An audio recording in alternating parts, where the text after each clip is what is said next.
Karibu mpenzi mtazamaji wa Rubaba TV, na hii ni siku nyingine tena ambayo imempendeza Mungu kukutana katika eneo letu hili kupeana elimu mbalimbali kuhusiana na kilimo na ufugaji. Lakini sio kilimo na ufugaji tu. Ndani ya channel yetu hii tunazungumzia na mambo mengine pia ambayo yanaweza kawa ni manufaa kwako.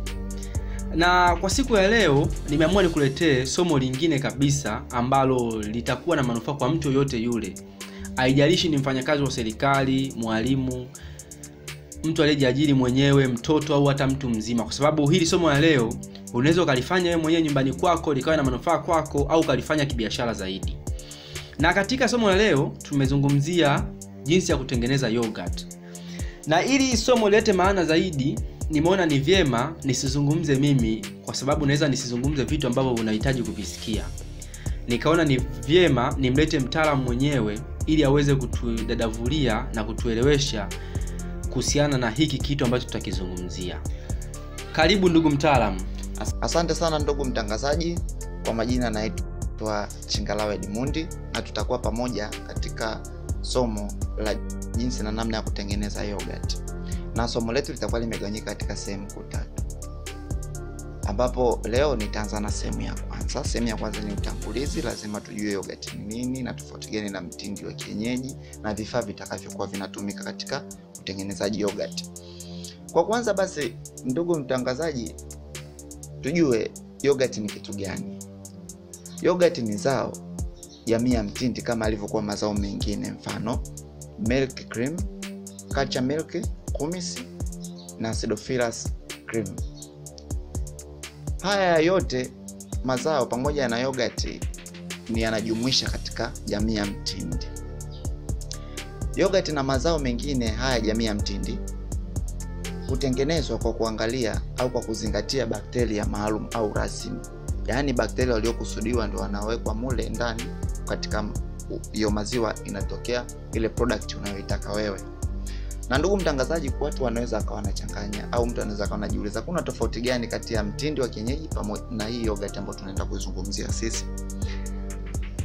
Yogurt hutengenezwa kama tulivyosema awali kwamba kwa kuzingatia bakteria maalum. Lakini sio bakteria maalum tu. Ili bakteria maalum wafanye kazi, lazima kuna kuzingatia mazingira ya hao bakteria kukua na kuongezeka.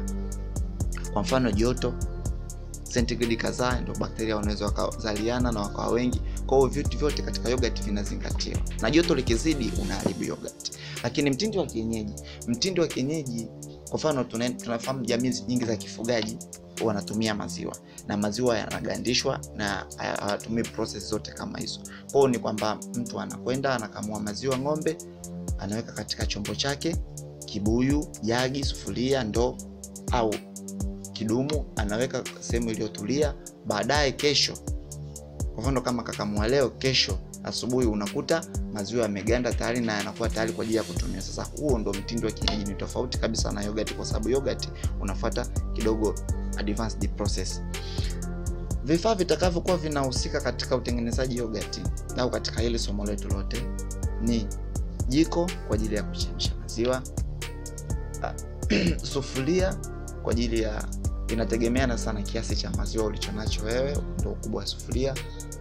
Kuna kipima joto, thermometer, kwa ajili ya kugundua joto maziwa sasa yamechemka sentigredi kadhaa.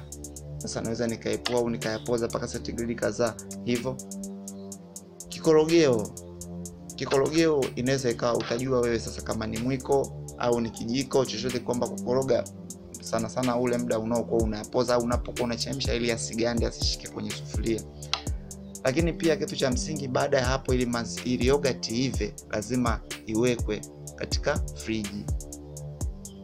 Kwa hivyo vifaa ndio vifaa vya msingi ambavyo mtengenezaji au msikilizaji, ili uweze kutengeneza yogurt iliyokuwa nzuri, lazima uwe navyo hivyo vyote. Mpaka kufikia hapo ndugu msikilizaji, nadhani utakuwa umepata picha au utakuwa umepata mawili matatu ambayo yatakuja kutusaidia kwa kipindi au sehemu inayokuwa inafuata, ambayo itakuwa ni sehemu ya pili, na tutakuwa katika kipindi kijacho. Asante sana. Rubaba TV.